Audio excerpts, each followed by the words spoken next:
Flavien Bory qui est arrivé au pas de course. Ah, vous n'êtes pas essoufflé? Non, ça va. Non, ça va, très bien. Pour Talents d'Afrique, vous allez nous rappeler qui étaient tous ces talents d'Afrique passés par l'association de la jeunesse auxerroise. Toi qui me regardes, tu ne connais sans doute pas Auxerre. Je ne t'en veux pas. C'est tout petit, vraiment tout petit. Une ville de moins de 35 000 habitants perdue dans la France profonde. Mais son club, la GIA, fait partie de l'histoire de la Ligue 1. Des tontons de grands talents y ont joué. Ce soir, tu vas comprendre que l'Afrique, c'est dans l'ADN de la GIA Auxerre. Tu dois d'abord savoir que ce club n'a jamais fait partie des riches.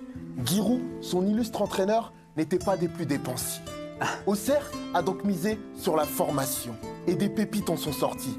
Le défenseur camerounais Castelletto, buteur en Coupe du Monde. Le malgache Rabat Rivoni qui a tout gagné avec Auxerre à l'échelle nationale.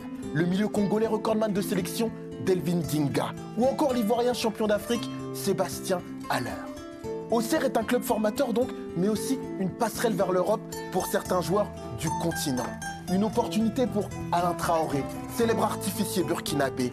Pour l'Algérien Moussa Saïd, buteur en finale de Coupe de France et meilleur passeur du championnat. Mais aussi pour son coéquipier l'infranchissable Taribo West. Le Nigérian reste l'un des chouchous du stade de l'Abbé Deschamps. En 96, doublé Coupe Championnat et un quart de finale de Ligue des Champions l'année suivante. Ces parcours inspirent. Certains voient donc Auxerre comme un bon moyen de se relancer. Et c'est le cas de Serhou Guirassy. En 2016, le Guinéen est encore tout jeune, mais Lille, son club de l'époque, ne le fait pas jouer. Il est donc prêté à Auxerre. L'objectif personnel tout d'abord c'est d'enchaîner les matchs, marquer beaucoup de buts. Tout le monde connaît la GIA, ça a joué la Ligue des Champions, tout ça. Et je sais que il fait partie des plus grands clubs de Ligue 2. Guirassy retrouve à Auxerre le calme et la sérénité. 8 buts en 16 rencontres. On pense aussi à Denis Solièche, l'homme qui a refusé de changer de nationalité pour continuer de représenter son pays, le Kenya. Mais également Benjani Marwari, premier Zimbabwéen à fouler les pelouses de France. Rejoindre la GIA peut être une étape, mais certains y vivent leur plus grand moment de carrière en club.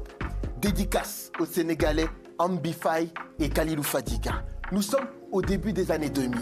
Le premier récupère les ballons, le second crée et marque même parfois, comme sur la pelouse d'Arsenal, ce soir de Ligue des Champions. C'est la seule et unique victoire d'un club français à Highbury, le terrain des invincibles. Et je t'ajoute aussi le but d'Olivier Capot, natif d'Abidjan. Capot. Ah, il est passé Olivier Capot, la bonne frappe. Oh, magnifique. Et l'ouverture du score absolument exceptionnelle d'Olivier Capot, qui avait très envie de briller. Il avait joué sur une jambe il y a 3 semaines le match aller. Poulsong, la montée de Poulsong. Benjani. Faut frapper. Toujours. Et ballon peut-être pour Fadiga, il n'y a pas de hors-jeu, c'est 2-0. Auxerre mène 2-0 grâce à Kalilou Fadiga. C'est du délire de la part des supporters auxerrois. Les Sénégalais partis, 2 Ivoiriens prennent le relais.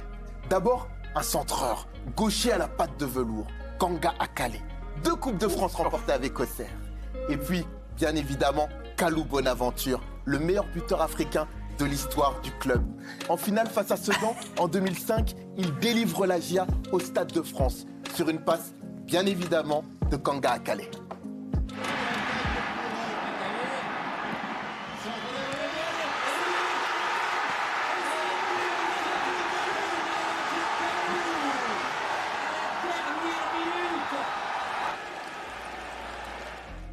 Mais dans le foot comme dans la vie, les temps changent.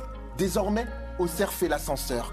Clin d'œil aux fidèles, restés malgré les déboires. Au cours des années 2010, le Malien Adama Koulibaly connaît la Ligue 1, puis la Ligue 2. Il est même arrivé au capitaine de jouer blessé pour soutenir ses coéquipiers. Et 10 ans plus tard, un autre aigle, Birama Touré, africain le plus capé de l'histoire du club, fait remonter la GIA grâce à un tir au but, celui de la victoire en barrage face à Saint-Étienne. Et aujourd'hui, en 2024, c'est encore un Malien, vous, Lassine Sinayoko, formé à Auxerre et soutenu par vos coéquipiers, qui permettait à votre club de retrouver l'élite en finissant champion de 2e division. Vive la GIA et vive l'Afrique!